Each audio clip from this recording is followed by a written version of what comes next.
Cela a duré à peine 6 minutes seulement et pourtant suffisantes pour bouleverser l'équilibre de la diplomatie mondiale. Quelques instants plus tôt, un dirigeant venait d'achever son intervention à la Maison-Blanche aux côtés du président américain, affichant un sourire confiant parlant de paix et évoquant la civilisation comme si tout était déjà joué.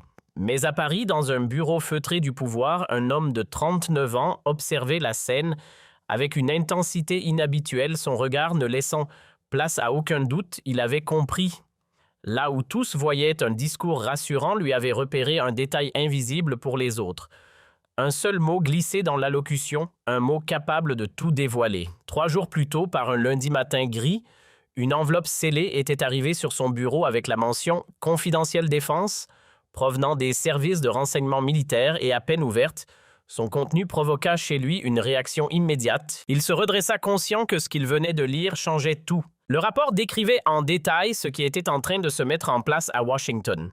D'après certaines sources issues des services de renseignement israéliens et de l'administration américaine, un dirigeant avait prévu d'accepter publiquement un plan de paix proposé par les États-Unis, tout en conservant en coulisses des clauses lui permettant de relancer les opérations militaires à tout moment. Le mécanisme était d'une efficacité redoutable. D'un côté, le président américain obtenait une victoire médiatique éclatante de l'autre. Ce dirigeant assurait le soutien de Washington pour poursuivre la guerre, tandis que l'opinion internationale serait convaincue d'une volonté sincère de paix. L'homme à Paris connaissait parfaitement ce type de profil depuis ses années passées à la défense. Il avait déjà négocié avec lui, partagé des échanges diplomatiques entre différentes capitales et savait qu'il s'agissait d'un survivant politique capable d'affirmer une chose tout en préparant son contraire. Mais cette fois, il ne se contentait plus de jouer avec son propre gouvernement, il influençait directement le chef de la première puissance mondiale. Et si ce dernier tombait dans le piège, les répercussions dépasseraient largement le cadre national pour toucher l'ensemble de l'Alliance occidentale. Dans l'urgence, il contacta immédiatement le chef de la diplomatie et tous deux passèrent plusieurs heures à analyser minutieusement le plan de paix qui avait fuité. Sur le papier, tout semblait historique, arrêt immédiat du conflit. Libération des otages, aide humanitaire massive, désarmement des groupes armés, mise en place d'une administration technocratique temporaire dans la zone concernée. Pourtant, derrière cette apparente perfection, les failles étaient omniprésentes. Un retrait annoncé vers une ligne convenue, sans qu'aucune précision ne soit donnée sur cette ligne ni sur l'autorité chargée de la définir, une exigence de désarmement sans mécanisme de contrôle clair, aucune garantie concrète sur l'application réelle des engagements. C'était exactement le type de texte qui permettait d'afficher un accord tout en conservant toutes les marges pour s'en détourner. Dès le lendemain, une réunion ultra-confidentielle fut convoquée au plus haut niveau de l'État réunissant les responsables politiques et militaires ainsi que les services de renseignement. Une fois l'analyse terminée, une question s'imposa: quelle stratégie adopter? La réponse était déjà prête et reposait sur 3 axes clairs: établir un contact discret avec Washington pour partager les inquiétudes, formuler une position nationale sans ambiguïté et, si la manœuvre se confirmait, être prêt à la dénoncer publiquement. Le silence qui suivit en disait long, car une telle décision impliquait des risques majeurs, tensions diplomatiques, isolement potentiel, crise avec des alliés clés. Finalement, la décision fut prise avec prudence, accompagnée d'un avertissement clair avancé, mais avec une extrême vigilance face à un adversaire considéré comme particulièrement redoutable. Un échange confidentiel fut rapidement mis en place avec un haut responsable de la sécurité nationale américaine et les préoccupations françaises y furent exposées avec calme, mais fermeté sans détour inutile. Pourtant, la réponse resta vague, presque évasive, se résumant à une confiance affichée envers le dirigeant concerné et à la force de la relation personnelle entretenue avec le président américain. À cet instant précis, tout devint clair. Washington n'était pas prêt à entendre ces avertissements, car l'objectif principal restait une victoire politique visible, et cette victoire était déjà en train d'être offerte. Dès lors, une autre stratégie s'imposait naturellement si les messages privés restaient ignorés, il fallait les rendre publics. L'ordre fut donné de préparer un discours pour une conférence de presse prévue le jour même de l'annonce officielle, un discours conçu non pas pour approuver, mais pour poser les questions que personne n'osait formuler. Le jour venu, la scène se déroula sous les regards du monde entier avec une arrivée hautement médiatisée dans la capitale américaine accueillie avec chaleur par le chef de l'exécutif. À des milliers de kilomètres de là en soirée depuis un centre de commandement à Paris, La scène était suivie en direct sur plusieurs écrans diffusant les grandes chaînes internationales. Pendant près d'une demi-heure, le président américain développa une vision présentée comme historique, décrivant une opportunité unique pour la paix et détaillant point par point un plan ambitieux: fin du conflit, libération des otages, aide humanitaire, massif désarmement des forces en présence.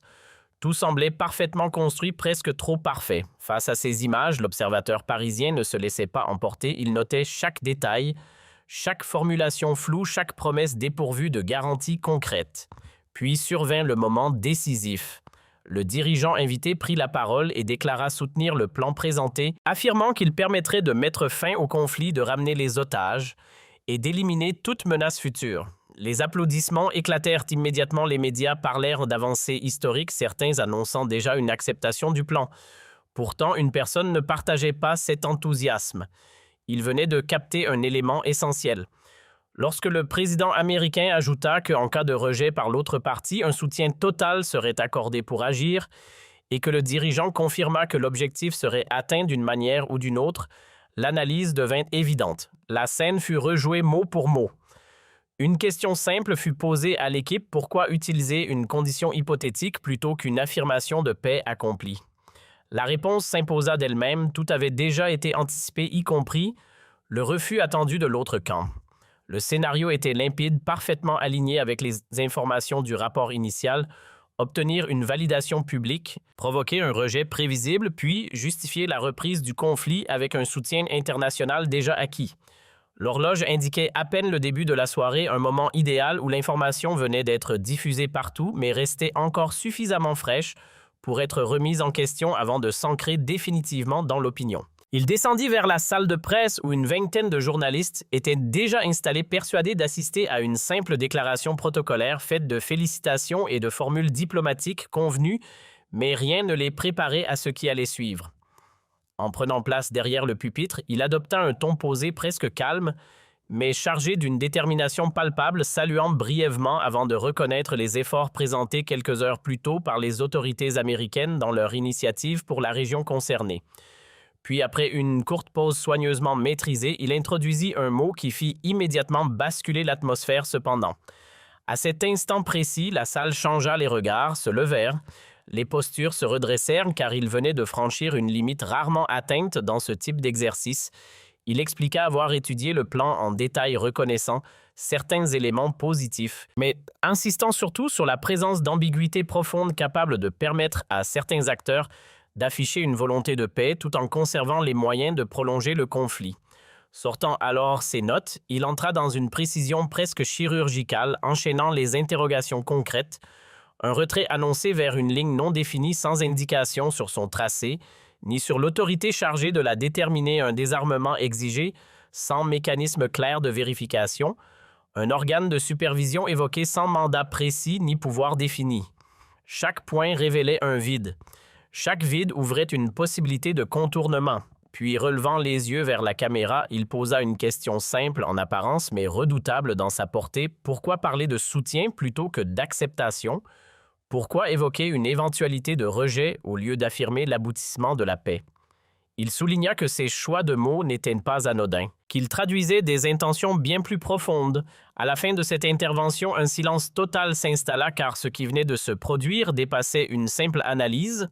C'était une remise en cause publique directe de la sincérité d'un acteur majeur sur la scène internationale. Il poursuivit en affirmant que la France ne croyait pas à une paix mise en scène, mais à une paix réelle, solide et durable, en précisant qu'une telle paix reposait nécessairement sur 3 piliers essentiels: des engagements clairs, des mécanismes de vérification fiables et une volonté sincère de toutes les parties impliquées. Selon lui, le plan présenté ne remplissait que partiellement la première condition, ignorait totalement la seconde et laissait planer de sérieux doutes sur la troisième.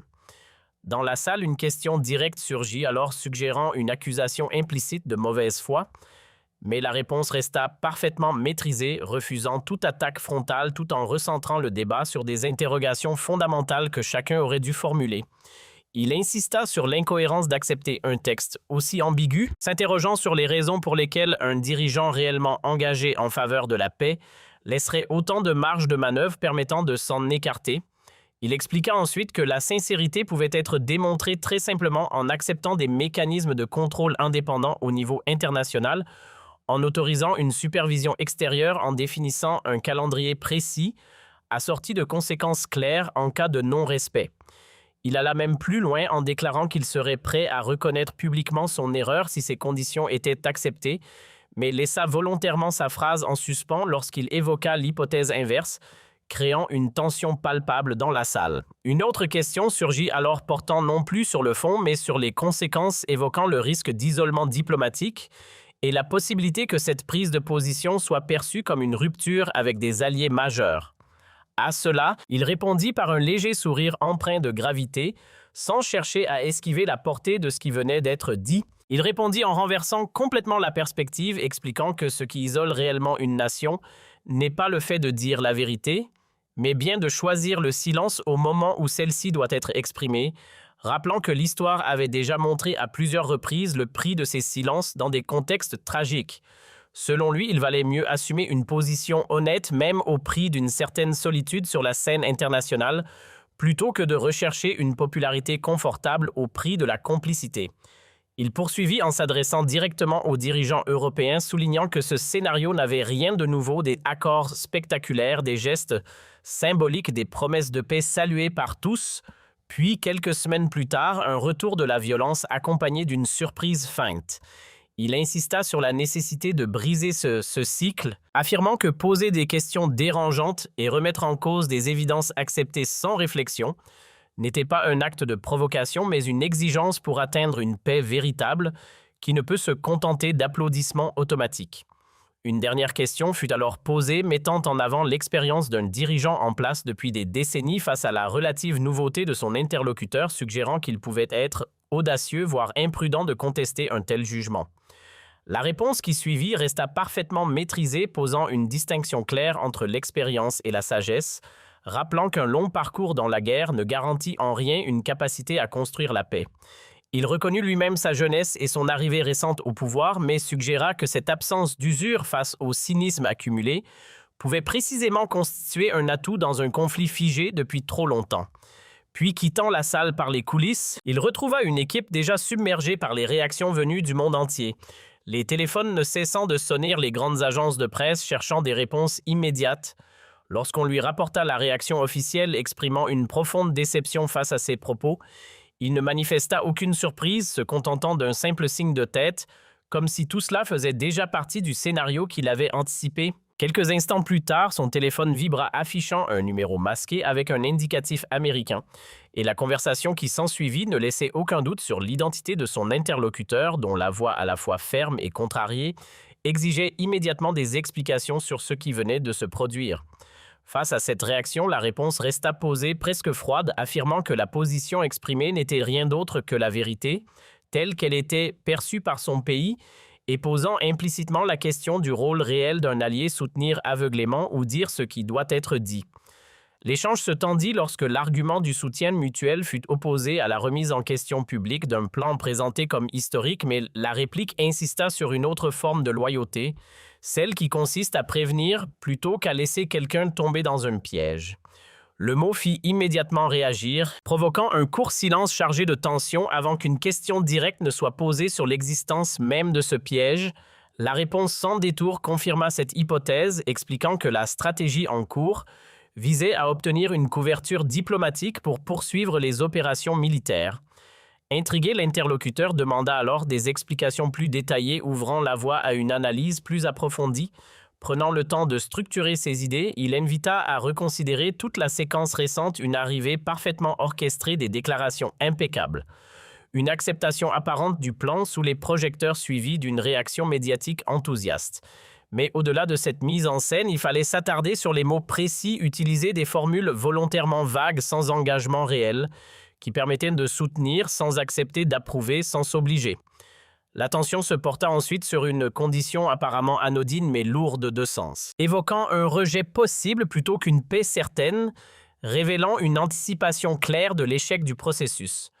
Dans ce contexte, le soutien public déjà accordé devenait une autorisation implicite d'agir sans contrainte, un véritable chèque en blanc. Le scénario apparaissait alors dans toute sa cohérence, provoquer ou attendre un refus s'en servir comme justification, puis reprendre les opérations en invoquant une tentative préalable de paix. Face à cette démonstration, le silence s'installa, laissant place à une interrogation sincère sur la plausibilité d'une telle manœuvre. La réponse fut catégorique, s'appuyant non pas sur une simple interprétation, mais sur des éléments issus du renseignement indiquant que des communications internes confirmaient cette stratégie, allant jusqu'à prévoir des moyens de contourner même une éventuelle acceptation du plan par l'autre partie. Un silence pesant s'installa à l'autre bout du fil, comme si les implications de ce qui venait d'être dit prenaient soudain toute leur ampleur, puis une inquiétude franche fut exprimée, celle de passer pour un dirigeant naïf en cas d'erreur. La réponse sans hésitation renversa immédiatement cette perception, en expliquant que reconnaître le risque et agir en conséquence ne conduisait pas à l'humiliation, mais au contraire à l'image d'un leader lucide capable de ne pas se laisser manipuler. En revanche, ignorer un tel avertissement et voir les événements se dérouler exactement comme anticipé exposerait à un jugement bien plus sévère de l'histoire. Face à cette alternative, une question nouvelle surgit non plus formulée comme un ordre, mais comme une demande de conseil, signe d'un basculement subtil dans l'échange. La réponse fut structurée et directe, renforcer le plan en y intégrant de véritables garanties, imposer des mécanismes de vérification internationaux indépendants, exiger une supervision extérieure crédible et surtout conditionner explicitement tout soutien à une mise en œuvre réelle et contrôlable.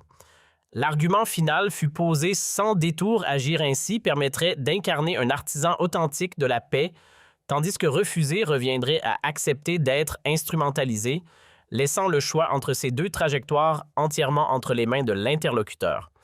Un soupir suivit, révélant à la fois la tension et la conscience du risque, accompagné d'un avertissement clair sur la dangerosité du terrain engagé et sur la puissance de celui qui pourrait être défié, entouré d'influence et de soutien considérables. La réponse resta imperturbable, affirmant avec une conviction presque froide que la force véritable résidait dans la justesse de l'analyse et dans le fait que la vérité finit toujours par s'imposer. Le doute persista néanmoins, accompagné d'un rappel des conséquences personnelles possibles en cas d'erreur, celle d'apparaître comme un novice arrogant. La réplique posa alors une question simple, presque défi, qui obtint une réponse honnête en cas de réussite. La reconnaissance serait immense, mais elle s'accompagnerait aussi d'une hostilité durable de la part de celui qui ne pardonne pas. Face à cette perspective, la détermination ne faiblit pas, acceptant sans hésitation le prix personnel à payer, tout en rejetant catégoriquement l'idée de rester silencieux face à une situation susceptible de coûter des milliers de vies. La conversation se termina abruptement, sans formule de clôture, laissant derrière elle une tension intacte et une décision désormais inévitable. Au cœur de la nuit, alors que la plupart des capitales dormaient encore, les premières informations commencèrent à circuler, évoquant une réunion d'urgence convoquée à Washington autour du président américain et de son équipe rapprochée, signe que quelque chose avait changé dans l'équilibre de la situation. Puis, quelques heures plus tard, une annonce inattendue fut rendue publique, une déclaration officielle précisant que toutes les parties impliquées devaient respecter pleinement les engagements pris et surtout que le soutien des États-Unis ne serait plus automatique, mais conditionné à une application concrète et vérifiable de l'accord. Ce n'était pas une rupture totale ni exactement ce qui avait été recommandé, mais c'était un infléchissement suffisant pour indiquer que le message avait été entendu. À plusieurs milliers de kilomètres de là, dans une autre capitale stratégique, cette déclaration fut lue à l'aube par celui qui en comprit immédiatement les implications après une nuit sans sommeil, réalisant qu'un acteur européen avait réussi, là où beaucoup n'avaient même pas tenté, briser une dynamique installée, exposer publiquement une stratégie et introduire le doute au sommet du pouvoir américain. Quelques heures plus tard dans la matinée, une conférence de presse fut organisée en urgence dans une capitale du Moyen-Orient, dans une atmosphère tendue où chaque mot semblait peser. Le ton adopté fut grave, presque accusateur, dénonçant une remise en cause jugée inacceptable de la sincérité d'un pays dans sa recherche de paix et reprochant à un partenaire supposé d'avoir choisi ce moment précis pour semer le doute. Face à ces déclarations, une question intervint recentrant le débat sur le fond plutôt que sur l'intention, soulignant qu'il ne s'agissait pas de nier un droit à la sécurité, mais de demander des clarifications sur les zones d'ombre du plan proposé. La réaction fut immédiate, teintée d'irritation, rejetant toute légitimité à recevoir des leçons d'un responsable jugé trop récent dans ses fonctions, tout en mettant en avant des décennies d'expérience dans la gestion de crises complexes. L'argument se poursuivit en contestant l'efficacité des mécanismes internationaux, rappelant des précédents où la présence d'organisations extérieures n'avait pas empêché des menaces de se renforcer. Lorsqu'une question plus directe fut posée sur l'acceptation d'un contrôle véritablement indépendant, la réponse fut catégorique. La sécurité ne pouvait être déléguée et aucune confiance ne pouvait être accordée à des instances perçues comme partiales. La réponse qui venait d'être donnée correspondait point par point à ce qui avait été anticipé, et très vite cette évidence commença à s'imposer aux observateurs, les analystes, soulignant publiquement une contradiction flagrante entre l'affirmation d'une volonté de paix et le refus de toute garantie capable de la rendre réelle. Depuis Paris, la scène était suivie en direct et une remarque discrète résumait parfaitement la situation sans mécanisme de contrôle. Tout reste mouvant et en agissant ainsi, le dirigeant concerné s'enfermait lui-même dans son propre piège. L'analyse se poursuivait avec une précision presque froide, notant que le refus n'était jamais frontal mais toujours formulé de manière à paraître raisonnable en invoquant des précédents et des tentatives passées pour éviter une opposition directe, donnant ainsi l'impression d'une position mesurée alors qu'elle restait en réalité inchangée. Les heures suivantes devinrent décisives, marquées par des rencontres diplomatiques intensives entre médiateurs régionaux et représentants de l'autre partie dans une atmosphère de tension extrême où chaque déclaration était scrutée, alors que l'issue semblait déjà écrite pour ceux qui avaient compris les mécanismes à l'œuvre. Lorsque l'annonce officielle tomba en fin d'après-midi, confirmant le rejet du plan pour des raisons liées à l'absence de garanties concrètes, à des ambiguïtés fondamentales et à l'impossibilité d'empêcher une reprise des opérations, elle ne fit que valider une analyse formulée bien en amont. La réaction qui suivit, exprimée quelques heures plus tard, ne portait ni triomphe ni colère, mais une forme de lucidité teintée de regret, soulignant que ces objections avaient été posées clairement auparavant, sans recevoir de réponse, et que le résultat actuel en était la conséquence directe. L'argument fut ensuite élargi, reconnaissant que certains pourraient interpréter ce rejet comme une preuve de mauvaise volonté, mais rappelant qu'un véritable test de sincérité aurait consisté à proposer un accord irréprochable, si clair et équilibré, qu'aucune partie n'aurait pu le refuser sans se discréditer. Dans ce contexte, la suite des événements apparaissait presque inévitable, utiliser ce refus comme justification pour poursuivre le conflit, avec un soutien déjà promis exactement selon un scénario décrit auparavant. Face à cela, la position restait constante, affirmant la nécessité de défendre une paix authentique fondée sur des garanties internationales solides et de maintenir une parole fidèle à la réalité même lorsque celle-ci dérange, car c'est précisément cette exigence qui définit un véritable leadership. Au fil des semaines qui suivirent, les faits vinrent progressivement confirmer une analyse qui au départ avait été perçue comme risquée, voire excessive, jusqu'à devenir difficilement contestable. La décision de poursuivre les opérations militaires fut justifiée par le rejet du plan par l'autre partie, mais cette fois, la réaction internationale ne suivit pas le schéma habituel. Au lieu d'un alignement automatique, une évolution notable se produisit notamment en Europe où une dynamique nouvelle émergea autour de l'exigence de garanties internationales contraignantes. Plusieurs États commencèrent même à évoquer ouvertement des mesures politiques longtemps considérées comme sensibles, tandis que de l'autre côté de l'Atlantique, des voix s'élevaient pour remettre en question le principe d'un soutien inconditionnel. Dans ce contexte, le discours américain évolua lui aussi, devenant plus mesuré, moins catégorique, conservant un appui officiel mais abandonnant progressivement toute logique de soutien sans réserve. Pour celui qui avait pris l'initiative de briser le consensus initial, les conséquences furent contrastées sur la scène internationale, sa crédibilité et son influence connurent une ascension rapide avec des invitations à des forums majeurs et des consultations régulières auprès de dirigeants étrangers, certains médias, allant jusqu'à le présenter comme une voix nouvelle incarnant une forme de lucidité politique. Mais sur le plan intérieur, la situation restait fragile, marquée par des tensions politiques persistantes, des critiques venant de plusieurs camps et une pression sociale visible. Lorsqu'une question lui fut posée sur le décalage entre ce renforcement international et la fragilité de sa position nationale, suggérant que le moment choisi pour cette confrontation pouvait être discutable, la réponse ne fut pas immédiate, comme s'il prenait le temps de peser chaque mot. Finalement, il expliqua que cette interrogation revenait sous différentes formes, certains estimant qu'il aurait dû privilégier les enjeux internes plutôt que de s'exposer sur la scène internationale, mais il rejeta cette logique en affirmant qu'il n'existe jamais de moment idéal pour dire la vérité. Attendre des conditions parfaites reviendrait selon lui à ne jamais agir et le véritable leadership consistait précisément à faire ce qui est juste lorsque cela est nécessaire indépendamment des conséquences personnelles.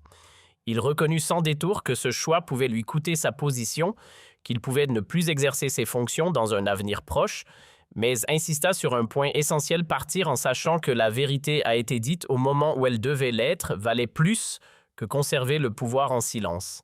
Cette prise de parole relayée massivement trouva un écho bien au-delà du cadre habituel, touchant un public large et contribuant à renforcer encore l'impact de son message. Un phénomène inattendu commença à apparaître presque silencieusement au début, puis de plus en plus clairement des indicateurs politiques jusque-là en chute libre inversèrent leur trajectoire. Et une partie de l'opinion publique, y compris parmi ceux qui restaient critiques sur le fond, sembla redécouvrir une qualité devenue rare, celle d'un responsable qui assume ses paroles et maintient ses positions même sous pression.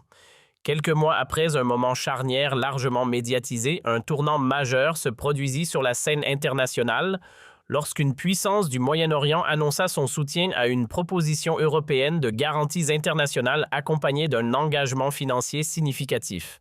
Ce geste fut perçu comme un véritable séisme géopolitique marquant un réalignement inattendu des priorités stratégiques. Dans ce contexte, une invitation officielle fut transmise pour engager des discussions directes sur une initiative commune, créant une situation où le temps devenait un facteur critique malgré un agenda chargé et des enjeux internes pressants. La décision fut prise de saisir immédiatement cette opportunité avec un départ fixé à très court terme. À son arrivée dans la capitale du Golfe, l'accueil réservé fut d'une ampleur exceptionnelle, traduisant l'importance accordée à cette rencontre, ce qui devait être un échange bref, se transformant en une discussion prolongée révélant une convergence de vision entre deux acteurs déterminés à rompre avec l'immobilisme et à proposer une alternative concrète. Au cours de cet entretien, il fut clairement exprimé que franchir le cap de la critique ne suffisait plus et qu'il fallait désormais construire une solution viable. De cette dynamique naquit une initiative structurée autour de plusieurs axes précis: le déploiement d'une force internationale conséquente, l'établissement d'un calendrier détaillé en plusieurs étapes, la mise en place de garanties de sécurité équilibrées, un programme de reconstruction financé sur le long terme, et surtout un système de vérification transparent accompagné de mécanismes de suivi réguliers. L'ensemble se distinguait nettement des approches précédentes par son caractère concret, contraignant et mesurable, offrant ainsi une alternative crédible là où d'autres propositions étaient restées floues. Quelques jours plus tard, l'initiative fut présentée dans une capitale européenne clé, où les réactions institutionnelles restèrent partagées, oscillant entre prudence et scepticisme. Mais en parallèle, un phénomène inattendu prit de l'ampleur: la société civile. Elle s'en empara avec une énergie remarquable. Rapidement, des mobilisations apparurent dans plusieurs grandes villes du continent, accompagnées d'une pétition rassemblant des millions de signatures et d'une visibilité croissante sur les réseaux sociaux, transformant ce projet diplomatique en véritable sujet d'engagement populaire. Dans ce contexte, une démarche inhabituelle fut adoptée: s'adresser directement aux citoyens sans filtre institutionnel à travers un message simple et accessible expliquant les raisons du positionnement initial, les critiques reçues et surtout la construction d'une alternative concrète fondée sur des garanties tangibles plutôt que sur des promesses vagues. Le ton se voulait direct, presque personnel, insistant sur l'incertitude du résultat, tout en affirmant la nécessité d'agir et appelant explicitement à une pression démocratique pour soutenir cette démarche. Cette prise de parole trouva un écho massif touchant un public bien au-delà des cercles habituels et marquant un tournant inédit où un projet de paix parvenait à capter l'attention et l'adhésion de l'opinion publique à grande échelle. Quelques jours plus tard, une échéance décisive approchait avec un vote prévu au sein d'une instance internationale majeure considérée comme un véritable test de crédibilité pour l'initiative.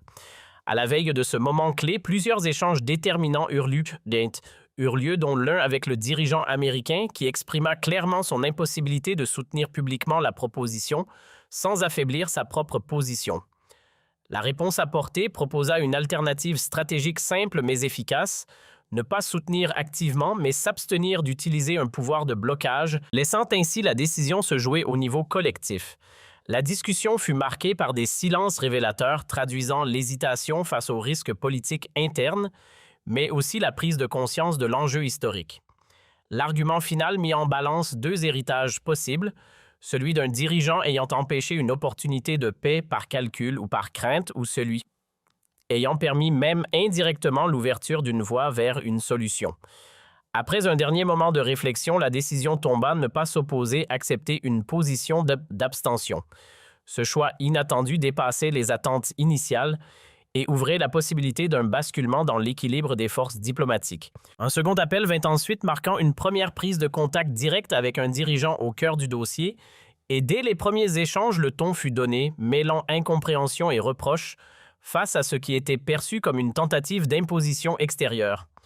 La réponse posée mais ferme refusa cette lecture, rappelant qu'il ne s'agissait pas d'imposer, mais de proposer un cadre laissant à chacun la liberté de l'accepter ou de le rejeter, tout en soulignant qu'un refus aurait des conséquences claires en termes de perception internationale. L'échange se durcit lorsque fut évoquée l'idée d'une position intenable, immédiatement reformulée comme un choix inévitable entre deux trajectoires opposées, une paix réelle ou la poursuite indéfinie du conflit, un dilemme inconfortable mais jugé nécessaire. Face à cette ligne, la stratégie changea brusquement, glissant vers une approche plus pragmatique, presque transactionnelle, cherchant à identifier un éventuel intérêt caché derrière cette initiative, qu'il s'agisse d'influence politique ou d'avantages matériels. La réponse maîtrisée, malgré une tension perceptible, rejeta catégoriquement toute logique d'échange ou de compromis personnel recentrant le débat sur un objectif unique, mettre fin au conflit. L'avertissement qui suivit, froid et direct, évoqua le risque personnel encouru, mais ne modifia en rien la position exprimée qui resta détachée de toute considération de carrière, avant que la conversation ne s'achève de manière abrupte. Peu après, un troisième appel apporta une tonalité différente, celle d'un regard extérieur expérimenté saluant la cohérence et la qualité de l'initiative, tout en soulignant qu'elle représentait précisément ce qui manquait aux propositions précédentes. Toutefois, cet encouragement s'accompagna d'une mise en garde claire. L'opposition ne faiblirait pas et mobiliserait l'ensemble de ses relais pour empêcher l'aboutissement du projet. La discussion se poursuivit sur les chances réelles de succès, avec une évaluation prudente conditionnée à plusieurs facteurs décisifs, notamment l'attitude américaine et l'unité régionale, laissant entrevoir pour la première fois depuis longtemps une possibilité concrète d'avancer. Mais cette perspective s'accompagnait d'un enjeu personnel considérable, posant la question du prix à payer en cas d'échec comme en cas de réussite. Face à cette interrogation, aucune réponse immédiate ne fut donnée, comme si le poids de cette décision nécessitait un moment de silence avant toute prise de position. Un moment de silence précéda la réponse, comme si les derniers mois défilaient en accéléraient les choix faits, les hésitations évitées, les occasions où le silence aurait été plus simple, avant qu'une conviction claire ne s'impose mieux, valait assumer les conséquences que de vivre avec le regret de ne pas avoir agi. La réponse qui suivit fut directe, presque intime, assumant pleinement le risque personnel, mais refusant catégoriquement de laisser la peur dicter une décision qui engageait bien plus qu'une carrière. Peu de temps après, dans une salle emblématique d'une grande organisation internationale, le processus décisif se mit en marche avec la lecture officielle d'une résolution portant une initiative conjointe devenue centrale dans le débat diplomatique. Les interventions se succédèrent, certaines passionnées, d'autres stratégiques, insistant sur la nécessité d'une paix réelle, et non d'une simple mise en scène, jusqu'au moment où une annonce inattendue changea l'équilibre. Une grande puissance choisissait de ne pas bloquer le processus, provoquant une vague de réactions dans la salle. La tentative de dernière minute pour infléchir le vote sembla manquer de force et lorsque le résultat fut proclamé, la dynamique était claire, une majorité écrasante en faveur du texte, aucune opposition directe, une seule abstention. La résolution était adoptée. À des milliers de kilomètres de là, dans une salle de suivi où l'événement était retransmis en direct, le silence fut d'abord total, presque irréel, avant de céder brusquement à une explosion de joie collective. Malgré l'enthousiasme ambiant, celui qui se trouvait au centre de cette séquence resta assis absorbé par l'ampleur de ce qui venait de se produire, se rappelant le point de départ quelques mois plus tôt lorsqu'il s'était contenté de poser des questions dérangeantes. L'émotion gagna son entourage, certains évoquant déjà la portée historique du moment, mais la réaction resta mesurée, rappelant que ce succès ne constituait qu'une étape et que le véritable défi commençait maintenant, transformer une décision politique en réalité concrète. Les jours qui suivirent confirmèrent que rien n'était acquis, avec des réactions extrêmement vives venant de certains acteurs directement concernés, allant jusqu'à des accusations graves, et des campagnes de dénigrement accompagnées de menaces qui nécessitèrent un renforcement significatif des mesures de sécurité. Dans le même temps, un phénomène inverse se développa, marqué par une montée rapide du soutien populaire, non seulement à l'échelle nationale, mais aussi au-delà, avec des mobilisations visibles dans plusieurs pays et une évolution spectaculaire de l'opinion publique. Ce contraste transforma progressivement cette figure en symbole d'un leadership fondé sur des principes, tandis que dans la région directement touchée par le conflit, des signes inattendus d'espoir apparaissaient, jusque dans les zones les plus marquées par la destruction, où des messages de reconnaissance commençaient à émerger malgré tout. Quelques jours plus tard, une rencontre marquante eut lieu dans un cadre discret réunissant des familles venues des deux côtés du conflit, toutes unies par une même réalité, la perte et la souffrance. L'échange se déroula loin des caméras dans une atmosphère lourde d'émotions, où les mots prononcés étaient simples mais d'une intensité rare, certains exprimant une gratitude silencieuse pour les efforts entrepris, d'autres reconnaissant un courage malgré des désaccords persistants. Pendant plusieurs heures, ces témoignages donnèrent un visage humain à ce qui jusque-là restait souvent abstrait, et lorsque la rencontre prit fin, l'impact émotionnel était visible, marquant profondément celui qui y avait participé. Peu de temps après, un signal inattendu apparut sur la scène publique sous la forme d'une ouverture mesurée, laissant entendre qu'un dialogue restait possible malgré des critiques toujours présentes, suggérant qu'au-delà des positions officielles, certains éléments pouvaient encore être discutés et ajustés. Ce changement même limité fut interprété comme une première brèche dans une opposition jusque-là inflexible. Dans les semaines qui suivirent, un processus discret mais essentiel se mit en place, réunissant plusieurs acteurs internationaux autour d'une même table, chacun représentant des intérêts et des perspectives différentes, y compris par l'intermédiaire de canaux indirects. Les discussions avancèrent lentement, souvent difficilement ponctuées d'obstacles et de désaccords, mais elles avaient au moins le mérite d'exister, offrant une alternative concrète à la logique de confrontation. Après plusieurs mois d'efforts, un premier résultat tangible fut atteint avec la signature d'un accord préliminaire imparfait et encore incomplet mais suffisant pour marquer un véritable point de départ vers une évolution possible.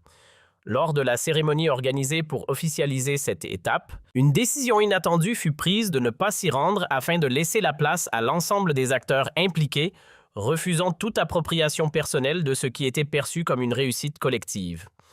L'événement fut suivi à distance dans un silence chargé de réflexion, et lorsque la question du ressenti fut posée, la réponse tarda à venir, comme si elle devait être pesée au-delà de toute mise en scène. Finalement, un seul mot fut prononcé, traduisant non pas une victoire personnelle, mais un soulagement profond, celui d'imaginer que ce processus pourrait contribuer à réduire la souffrance humaine. Plus tard, dans la solitude, un retour sur une lettre reçue auparavant raviva cette dimension personnelle, rappelant que derrière chaque décision politique se trouvent des vies réelles, des histoires invisibles, et que même sans savoir l'impact exact de ces actions, il restait une certitude avoir agi en accord avec ce qu'il considérait comme juste. Il avait choisi de dire la vérité là où le mensonge aurait été plus simple de rester fidèle à ses principes, là où le compromis aurait offert plus de confort et d'accepter de mettre en jeu sa propre position, là où le silence aurait garanti la sécurité, illustrant ainsi ce que peut être, dans certains moments décisifs, l'essence même du leadership. Quelques mois plus tard, lors d'une cérémonie internationale organisée dans une grande ville européenne, il fut reconnu pour cet engagement à travers une distinction honorant à la fois le courage diplomatique et la cohérence morale. Et c'est à cette occasion qu'il formula une réflexion qui résumait l'ensemble de son parcours récent face aux questions sur le courage supposé d'avoir défié des figures puissantes et d'avoir pris des risques personnels. Il refusa cette étiquette, expliquant qu'il ne s'agissait pas d'une absence de peur, mais d'un refus conscient de céder à la lâcheté. Définissant ainsi le courage comme la capacité d'agir justement malgré la peur plutôt que sans elle. Poursuivant son intervention, il évoqua un moment clé où le silence aurait pu préserver sa trajectoire personnelle, mais au prix d'une perte bien plus profonde, celle de son intégrité, soulignant que ce choix n'était pas guidé par une supériorité intellectuelle, mais par une volonté claire de ne pas accepter un récit confortable lorsque celui-ci contredisait la réalité. Il insista sur l'importance de ne pas laisser les discours de pouvoir s'imposer sans questionnement, appelant à une exigence collective de preuve et de responsabilité, rappelant que la vigilance citoyenne constitue un pilier essentiel de toute démocratie. Il développa ensuite une idée plus large expliquant que l'érosion démocratique ne se produit pas de manière brutale mais progressive à travers une accumulation de renoncements individuels. Chaque silence motivé par la peur ou chaque acceptation d'un mensonge par commodité, contribuant à fragiliser l'ensemble. Après une pause marquant la gravité de ses propos, il évoqua brièvement la fragilité inhérente à toute fonction politique, reconnaissant l'incertitude quant à la durée de son mandat dans un contexte où l'imprévisibilité reste la norme avant de conclure sur une note personnelle affirmant que quelle que soit l'issue, l'essentiel résidait dans la capacité à avoir agi avec sincérité, à avoir assumé la confrontation avec le pouvoir lorsque cela était nécessaire et à avoir ne serait-ce qu'un instant contribué à infléchir le cours des événements. Il conclut en élargissant son propos au-delà de sa propre trajectoire, évoquant la possibilité qu'un jour, quelque part, un jeune puisse observer ces événements et en tirer une conviction simple mais puissante, celle que le courage n'est pas réservé à une élite, mais accessible à tous ceux qui refusent de céder à la facilité. Il rappela alors que la véritable mesure d'un engagement politique ne réside pas dans sa durée, mais dans l'usage qui en est fait exprimant le souhait intime que le moment venu, il puisse se regarder sans détour et affirmer avoir agi selon ce qu'il estimait juste, indépendamment des conséquences. À ces mots, la réaction fut immédiate, l'Assemblée se levant dans un mouvement collectif pour saluer cette prise de position, mais cette reconnaissance ne provoqua aucune satisfaction visible chez lui. Derrière cette scène, son esprit restait tourné vers ceux qui n'étaient pas présents, vers les visages rencontrés, les histoires entendues, les vies brisées par des décisions prises loin du terrain. C'est dans ce contraste qu'une résolution intérieure se forma discrète mais inébranlable, continuer à utiliser chaque espace d'expression, chaque opportunité d'influence pour dire ce qu'il considérait comme la vérité sans compromis. Car au-delà des jeux de pouvoir et des stratégies, ce qui avait fait la différence n'était ni une supériorité intellectuelle, ni un avantage particulier, mais un choix fondamental, celui de ne pas détourner le regard face à une réalité inconfortable. Dans un environnement marqué par les récits arrangés, les promesses creuses et les mises en scène diplomatiques, cette décision en apparence simple prit une dimension inattendue, presque subversive, en devenant un acte de rupture avec les habitudes établies. Progressivement, elle ouvrit la voie à un changement encore fragile, imparfait et contesté, mais néanmoins réel. Et parfois, cela suffit à redéfinir une trajectoire. Il suffit d'un instant où la vérité est dite, d'un moment où quelqu'un refuse d'accepter une illusion pour infléchir le cours des événements. Ce jour-là, face à une situation que beaucoup auraient laissé passer, une voix s'était élevée pour poser des questions que personne ne voulait formuler, et ce simple refus de se conformer avait fini par produire un effet bien au-delà de ce que l'on pouvait imaginer.